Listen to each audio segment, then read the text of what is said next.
Congress party Congress party Congress party Revanth Reddy గారి నాయకత్వం రేవంత్ రెడ్డి గారి నాయకత్వం రాహుల్ గాంధీ గారి నాయకత్వం గార్లాండ్ వేయాలని కోరుతున్నాం.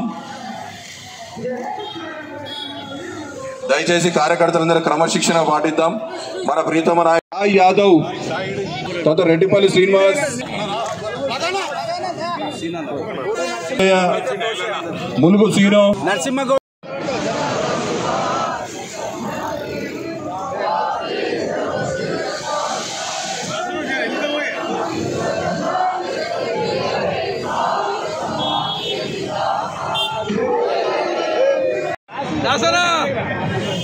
అన్న ఒక్క నిమిషం రైట్